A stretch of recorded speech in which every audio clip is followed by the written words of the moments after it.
Hey yo, what's up sa inyo mga kapengyo? At today meron na naman tayo napakainit na reaction video about nga rito kay Boss Barat. Kay Boss Parak. Napapa-Boss Barat tuloy ako. Alam nyo mga kapengyo, nung nakaraang araw, 2 days ago, no, nung nag-post nga etong si Boss Parak, talagang bumilib ako rito. Sabi ko, putang ina, meron ka counter attack dito kay makagago ngayon, no? Kasi ito yung post niya, 5 reacts lang tayo. Labas natin ang rebat kay makagagi, no? Meron pang Boss Barat. Okay.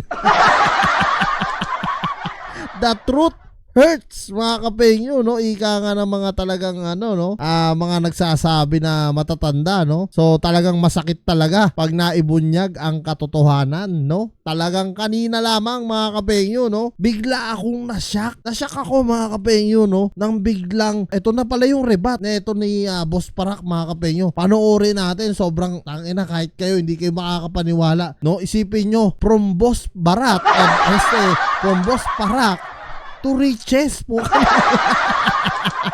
At tara mga kapengyo, sabay-sabay natin panoorin. Yan, anong oras no? Hindi nga pwede mag-overtime dito eh. Uy. Mamaya mag-OT ka? Hindi ka mag-OT. O, bayad pa rin OT. Uy, boss, hindi nga mag-OT, ba't bayad? Oh, putang ina, malupit, di ba? Natauhan si Kuloko eh. Ito yung sinasabi ko mga kapengyo, no? Minsan, alam nyo sa totoo lang, ito talagang alam ko mapapanood din naman ni Boss Parak to, no? Hindi kasi hindi rin maganda sa tao yung hindi tayo tumatanggap ng pagkakamali, no? Minsan, pag alam natin mali, i-accept natin, i-absorb natin, no? Kasi kamalian natin yun eh. Kumbaga, isa lang tong dahilan na kung nagkamali ka, itinatama ka lang, no? Na kung saan, tanggapin mo. Kung mali. Yan yung sinasabi ko. Doon sa mga talagang lihitimong nakasubaybay sa akin 6 years ago, no, na talagang lagi nanonood dito sa mga reaction video ko. Alam nyo yan kung gaano ako ka sinseryo, no, pagdating sa tama at mali, no. Kaya nga talagang sa totoo lang mas kinakampihan at pinapaboran ko talaga pag tama. Alam niyo sa totoo lang, hindi naman all the time, no, kay makagago ako nakapabor. Kasi nung mga panahon din na nagkamali si makagago about nga dito kay Banat Bay, kinampihan ko rin si Banat Bay. Totoo po yan mga kapengyo, no. Yan po yung reaction video na kung saan, kung ano yung nakikita natin, kung alam nating mali, malaki na tayo mga kapengyo, mali po yun. Hindi po tayo yung para kakampihan yan, kesyo tayo, balimbing, kesyo kumakampi naman si kapengyo dyan, kumakampi naman dito. Hindi ganun. Doon lang tayo sa tama, no? Gaya na lang nito, kung panonoorin nyo namimigay, no, si Boss Barat, si Boss Parak to riches ng pera kahit wala raw overtime. Putang ina, ang lupit mo Boss Parak. Ganun tayo. Pagka-OT, huwag mo babayaran. Pag ayaw mag-OT, bayaran mo. Oh, putang ina. Putang ina, pag ayaw daw mag-OT, bayaran nyo. Putang ina, yan lang ba yung rebat niya kay makagago? Diyos ko, pagka yan yung rebat niya kay makagago, naku po, kakainin siya ng buong buo nun. Kung nakaraan, nag-OT ka? Hindi rin. Oh. Ganyan gusto ko. Wala mag-OT pero bayad. Putang Kasi, ina. pagka Tama yan, Boss Parak. Magpalakas ka sa tao ulit. Grabe. Alam nyo, nung napanood ko to, kanina pa niya na-post. May 36k, may 36k views lang. Dati, pag nagpo-post to si Boss Barat, si Boss Parak, no, halos milyon-milyon na nanonood dito. Ngayon, dahil sa pagkakamali niya at hindi niya pa rin ina-accept hanggang ngayon, halos parang nawala yung viewers niya mga kapengyo. At alam ni Boss Parak yun sa sarili niya, dahil nga gaya ng sabi ko kahapon, kahit ako mismo nanonood ako sa mga video na ito ni Boss Parak. Pero syempre mga kapengyo, pag mali, no, kailangan marunong tayong tumanggap ng pagkakamali, no. Yun nga yung sinasabi ko. Kahit na lang yung noon, no, balikan nyo yung mga video ko kay Boy Tapang noon, no, nagkamali siya, no, hindi siya tumutulong sa ibang tao, talagang sumigaw ako, no, nagsalita ako dito sa aking YouTube channel na sinasabi ko na wag mong gawin yan dahil yan yung makakasira ng karera mo. Anong ginawa ni Boy Tapang? Pinalitan niya yung kanyang dignidad, tumulong siya sa mga tao, binalik niya, no. Ngayon, kita nyo naman kung gaano nakasikat si Boy Tapang. Yan tayo, dapat pag mali, i-accept natin mga kapengyo. Wag natin baliwalain, no? Kasi talagang yung mga tao ngayon dito sa social media, yung mga nanonood sa atin ngayon, matatalino na po yan. Hindi na po mga tanga yan. Nag-OT sila, sabi nila di binabayaran. O eto, walang OT pero may bayad. Aha.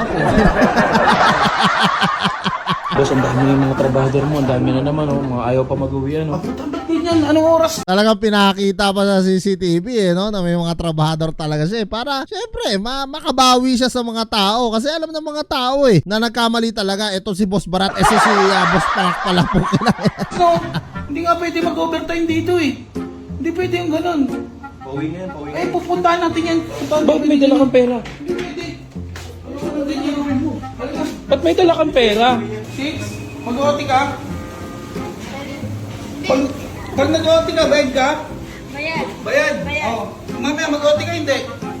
Hindi ka mag-OT. Oh, bayad pa rin OT. Uy, boss, hindi nga Kita mag-uwi. nyo na, mga penyo ha, namimigay ng pera, putang ina. Syempre, para masabi ng mga tao, ang sarap palang amo na ito ni Boss Barat, ni Boss Parak. Siyempre, kailangan natin magpalakas nasira tayo, ganun talaga. Pero kung ako kay Boss Parak, eto seryoso Boss Parak kung nanonood ka bro. Ako, isa rin ako sa manonood mo no, noong mga panahon na nagmo-motivational speaker ka dito sa Facebook, no. Pagka mali, dapat marunong tayo tumanggap, no. Kung ako kay Boss Parak, nagsinseryo ako, pinost ko, hindi yung nakikipagtalo pa siya sa ibang tao. Alam nyo, actually, ang dami kong napanood na nakabangga nito ni Boss Parak dahil sa pagkakamali niya na yon. Yun na lang si Kuya Reynan ba yun? Kuya Reynan. Tapos sumunod si Nico David. Tapos sumunod etong si MG. At talaga kung makikita mo yung mga comment section kay Boss Parak, mga kapenyo, grabe. Sobrang dami niyang basher, no. Alam nyo, yun nga sinasabi ko no kanina pa, dapat marunong tayo tumanggap ng pagkakamali pag alam nating mali talaga. Di ba bayad? Ganun tayo. Pagka-OT, huwag mo babayaran. Pag ayaw mag-OT, bayaran mo. Ganun ka, Grabe mga kapenyo, no? Parang kumbaga naging si Boss Parak, alam natin seryoso lagi ito pagka nagmo-motivate to Pero etong sa video na to niya na to, kakaiba mga kapenyo, naging comedian siya rito, no? Naging parang clown siya rito. Ang kapalit nun, parang pinagtawanan siya ng mga tao talaga. Ganun. Pag nag-OT, hindi bayad. Pag hindi nag-OT, bayad. No. OT ka? Lahat ng empleyado nabigyan. Binibigyan niya lahat ng empleyado niya, Yes po. OT ka? Hindi ka mag-OT ngayon.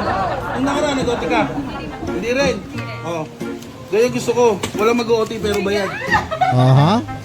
Boss, bakit? So talaga nagpapalakas si Boss Parak dito, no? So parang taloy ang lumalabas dito, parang guilty tuloy lalo, no? Etong si Boss Parak. Maling-mali yung rebat mo, no? Dito kay Makagago. Tatawanan ka lang noon, Boss Parak. Maniwala ka. Ang masakit pa nito, baka may rebat na sa yung ginagawa yun.